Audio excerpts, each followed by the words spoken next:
Sameera please ఒక్కసారి reply ఇవ్వు.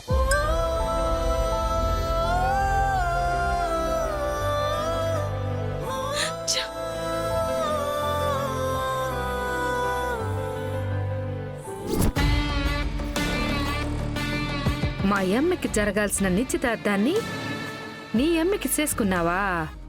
ఎంత సంబరపడిపోతున్నారా ఇద్దరు దుర్మార్గులు.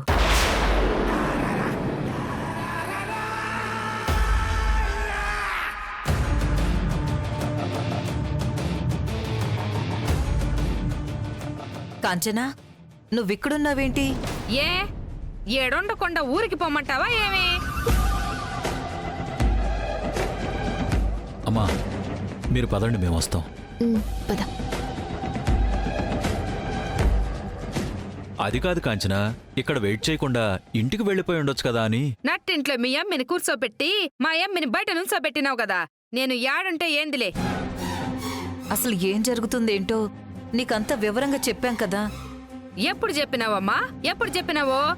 నా ఎమ్మి కూర్చోవలసిన చోట నీ ఎమ్మి కూర్చుందేందని నేను నిలదీసినప్పుడు అప్పుడు కదా చెప్పినావు. అంతకు ముందంతా మోసం చేయాలని చూసినారు మీరు. మోసం చేయాలని కాదు కాంచనా.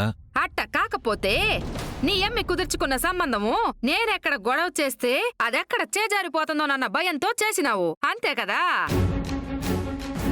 నీ దగ్గర మోసపోవడానికి, నీ చేతుల్లో బలైపోవడానికి అనుకుంటా నేను నా ఎమ్మి పుట్టినాము. కాంచనా, నీ కూతురు నా కూతురని నువ్వు మాట్లాడుతున్నావు, కానీ వాళ్ళిద్దరిని నేనెప్పుడూ వేరు చేసి చూడలేదు.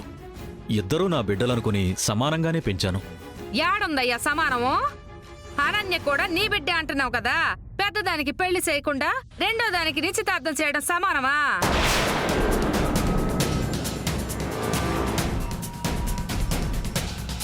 అనన్య కూడా ఈలోపు మంచి సంబంధం చూస్తానని ఆనంద గారు చెప్పారని చెప్పాను కదా.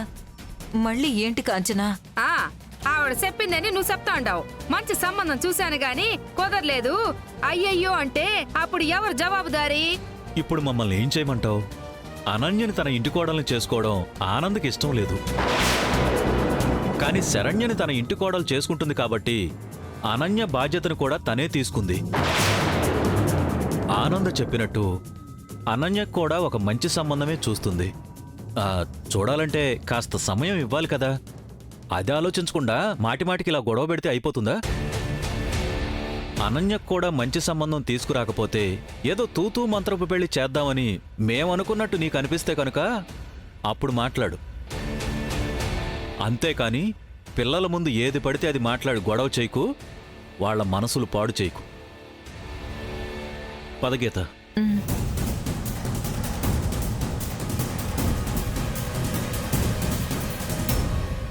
న్యాయం అడిగితే పౌరుషం వచ్చుండాదా? ముందు నీ ఎమ్మి జీవితం సక్కబెట్టేసుకుని తర్వాత నా ఎమ్మి గురించి ఆలోచిస్తానంటావా? సమయం కావాలా నీకు? ఇస్తాను. అనన్య నీ కూతురు కాదు, నా కన్న కూతురు అన్న విషయాన్ని దానికి చెప్పి తీరతాను. దానికి నువ్వు చేస్తున్న అన్యాయం ఏంటో తెలిసేలా చేస్తాను. నా బిడ్డ జీవితం సక్కపెట్టకుండా నీ బిడ్డకు పెళ్లి ఎలా చేస్తావో చూస్తాను. వస్తున్నావా? వస్తున్నా.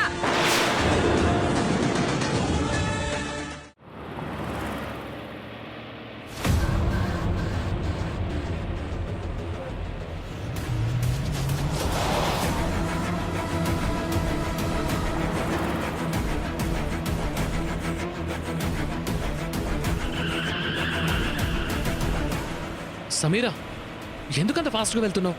స్లో.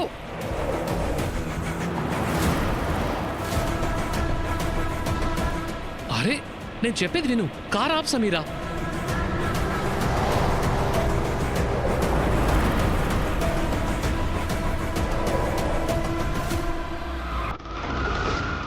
సమీరా స్లోగా పోనీ, నీకే చెప్పేది.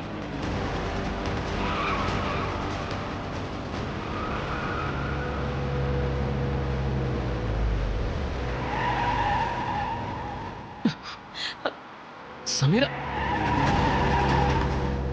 నీకే చెప్పేది, కారాపు. దర్శన్ మర్యాదగా స్టీరింగ్ వదులు.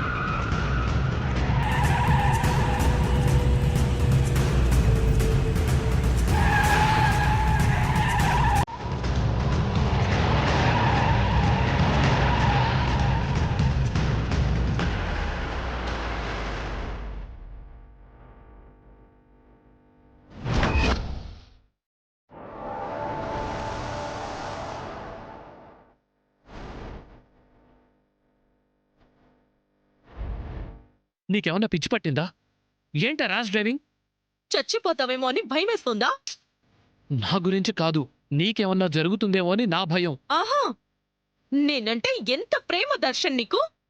అంటే నేను నిన్నెంతగా ప్రేమిస్తున్నానో నీకు తెలీదా? కానీ నువ్వేం చేస్తున్నావో నాకు అర్థం కావడం లేదు.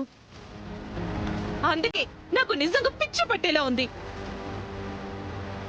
పెళ్లి చూపులప్పుడే మన విషయం చెప్తానన్నావు. పెళ్లి చూపులు అయిపోయాయి, నువ్వు చెప్పలేదు. నిశ్చితార్థం కూడా అయిపోయింది, అయినా మీ అమ్మగారితో అసలు నువ్వేం మాట్లాడలేదు. ఇంకా మిగిలింది పెళ్ళే కదా. శరణ్య మెడలో తాళి కట్టిన తర్వాత చెప్తావా? అది కాదు సమీరా. చెప్తానని నన్ను మోసం చేసే బదులు చెప్పనని చెప్పేయచ్చు కదా, లేదా నన్ను చంపేయచ్చు కదా. ప్రతి క్షణం నరకం చూస్తున్నాను నీ వల్ల. నీకు అర్థం కావట్లేదు దర్శన్. ఏం చేస్తే నా ప్రాబ్లం సాల్వ్ అవుతుందో నాకు కూడా అర్థం అవ్వట్లేదు. పోనీ నేనే వెళ్ళి మీ అమ్మగారితో మన విషయం చెప్పేద్దామని అనుకుంటే నేను రిస్క్ లో పెట్టిన దాన్ని అవుతానని ఆగిపోతున్నాను.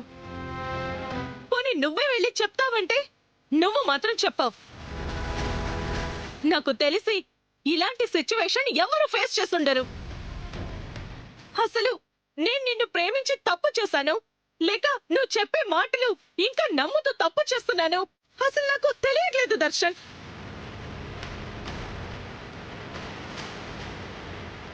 సమీరా ప్లీజ్. ఓకే, ఇక మన విషయం మా అమ్మకు చెప్పకుండా ఉండటం నాకు నచ్చటం లేదు. ఏదైతే అదే జరుగుతుంది. పద, షాప్కి వెళ్దాం. అమ్మకి ఇప్పుడే మన విషయం చెప్పేస్తాను. కూల్ డౌన్, పద.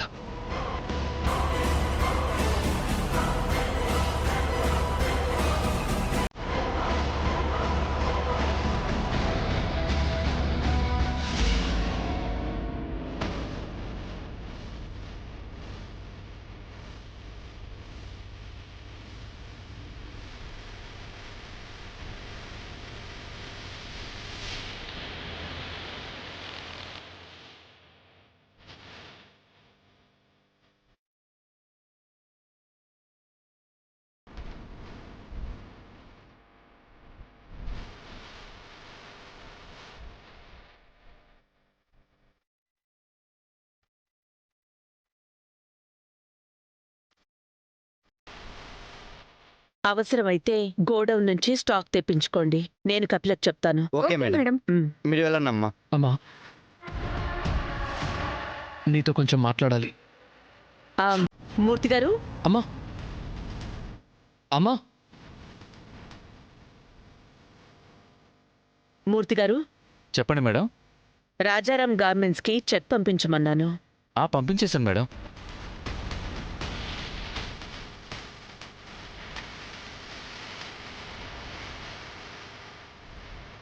అమ్మా, నీతో మాట్లాడాలంటున్నాను కదా, వినిపించుకోవేంటి? ఏం మాట్లాడాలి? కొంచెం పర్సనల్ అమ్మా.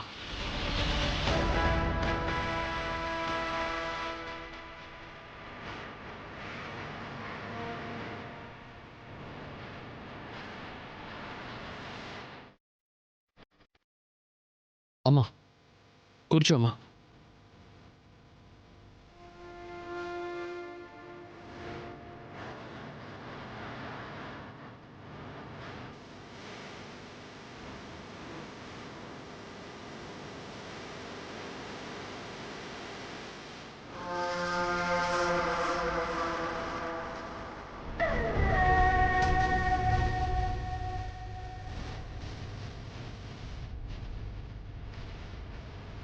చిన్నప్పటి నుంచి మేమేది అడిగినా కాదనకుండా ఇచ్చావు.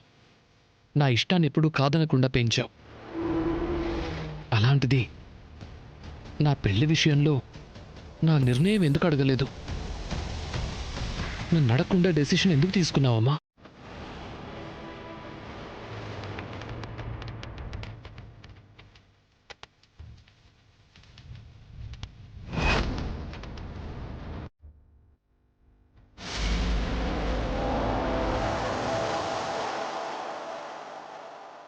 నా మనసులో ఎవరైనా ఉన్నారా అని కనీసం నన్ను అడిగావా?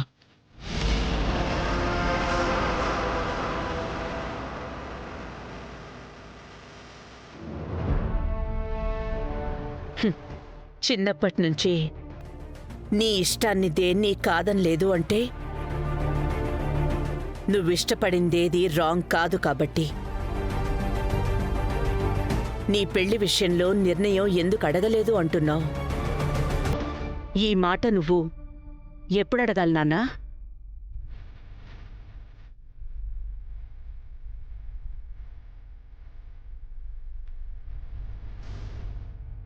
నువ్వు ఏది అడిగినా కాదు అనకుండా ఇచ్చాను అన్నప్పుడు నీ మనసులో ఎవరైనా ఉంటే ఆ విషయం నాతో ఎందుకు చెప్పలేకపోయావు?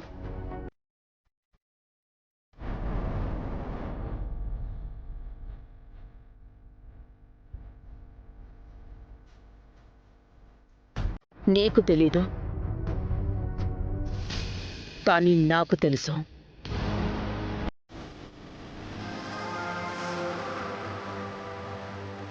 నీ నిర్ణయం 100% కరెక్ట్ అని నీకు నమ్మకం లేదు.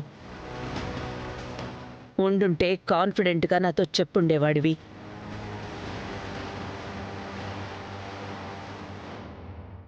ఉండు, నీకు అర్థమయ్యేటట్టు చెప్తాను. కపిలా,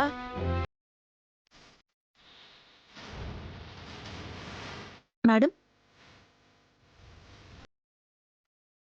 ఆ సెక్షన్లో ఈ సెక్షన్లో సేమ్ డిజైన్ శారీస్ తీసుకురా. Okay madam.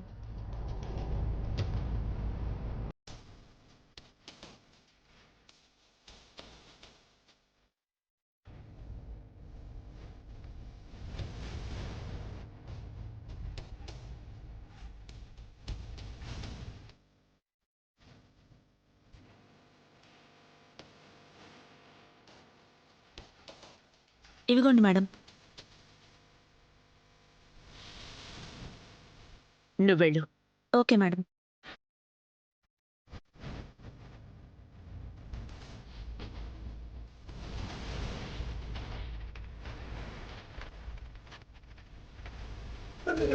ఈ 2 శారీస్ ఒకటే కలర్, ఒకటే డిజైన్, 2 పట్టు చీరలే. కానీ కాస్ట్లో తేడా ఉంది.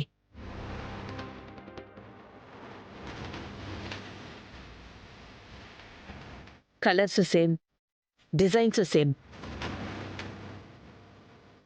బట్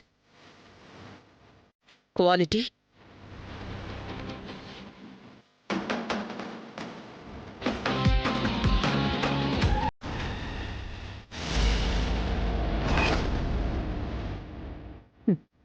ఎక్కువ కాస్ట్ పెట్టలేని వాళ్ళు తక్కువలో వస్తుంది కాబట్టి ఈ శారీని సెలెక్ట్ చేసుకోవచ్చు. క్వాలిటీ లేదని త్వరగా పాడైపోతే పక్కన పడేసే ఛాన్స్ ఉంది కాబట్టి.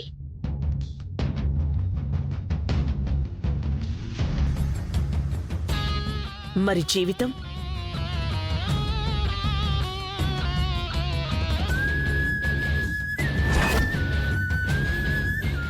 బిజినెస్ విషయంలో మనం తప్పుడు నిర్ణయం తీసుకుంటే తెలుసుకుని మనం ఆ తప్పుని సరిదిద్దుకునే అవకాశం ఉంటుంది.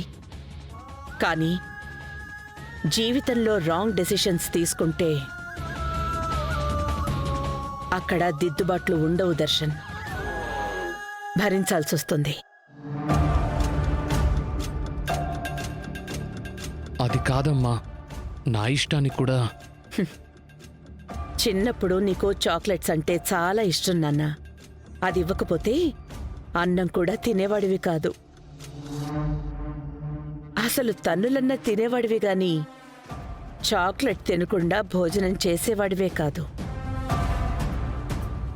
మరి ఇప్పుడు నీకు చాక్లెట్ అంటే అంత ఇష్టం ఉందా? అదే నువ్వు, అదే మనసు, అదే ఇష్టం. ఇప్పుడు మారింది కదా.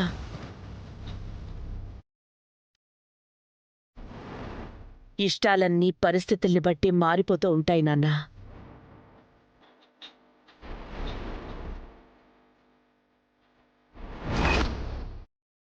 చిన్నప్పుడు నువ్వు హ్యాపీగా ఉంటావని నువ్వడిగినవన్నీ కొనిచ్చాను. ఇప్పుడు నువ్వు లైఫ్ లాంగ్ హ్యాపీగా ఉండాలి అని నీకు ఈ మ్యారేజ్ ఫిక్స్ చేశాను.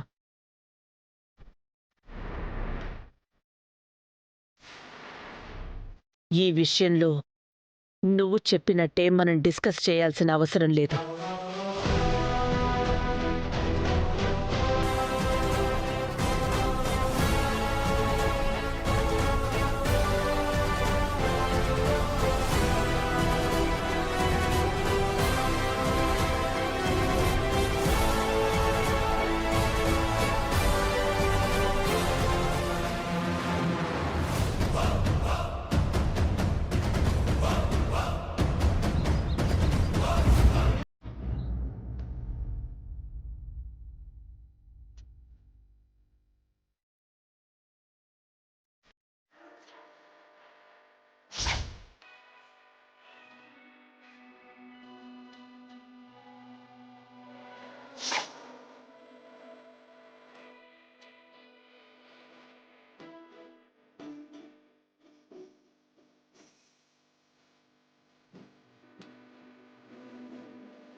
హా, ఏంటి నీలో నువ్వే నవ్వేసుకుంటున్నావు?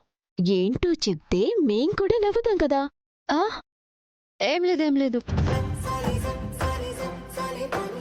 ఓహో, నిశ్చితార్థ పుంగరాన్ని చూసుకుని మురిసిపోతున్నావా? కొన్నాళ్ళాగు, ఒక రింగేంటి, మెడలో మంగళసూత్రం, కాలికి మెట్టలు కూడా వస్తాయి.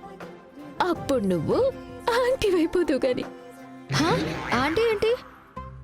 అంతే మరి, పెళ్ళవనంత వరకు 8 years వచ్చినా బ్యాచిలర్స్ అని అంటారు.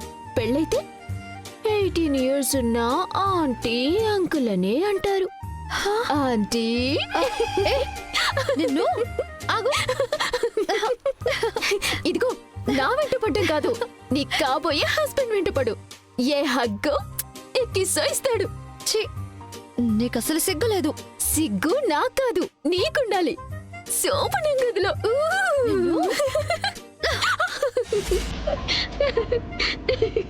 నేను ఎక్కడ ఉంటే ఏమేమో మాట్లాడతావు.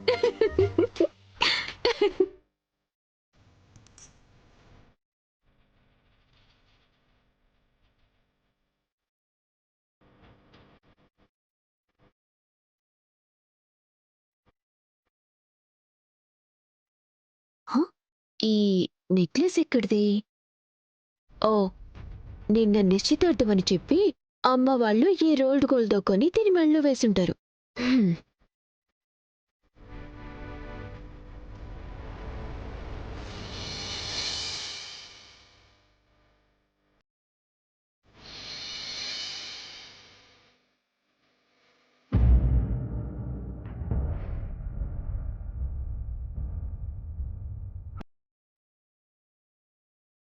నెక్లెస్ ఇంకొకటి ఉండాలి కదా.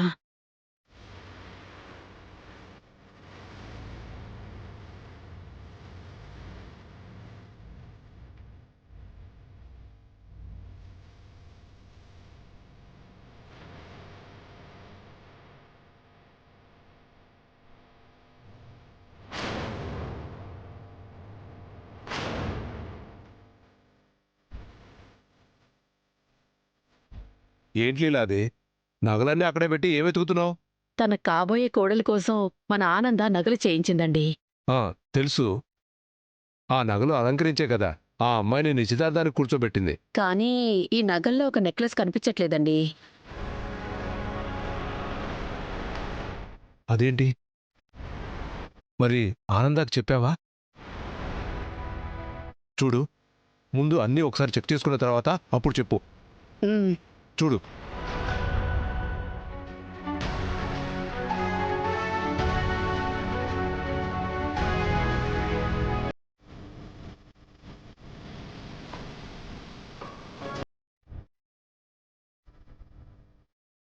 Good morning madam. Good morning Murthy గారు, చెప్పండి. రేపు మీరు ఓపెన్ చేయబోయే కొత్త బ్రాంచ్కి సంబంధించిన అన్ని ఏర్పాట్లు పూర్తయిపోయాయి మేడం.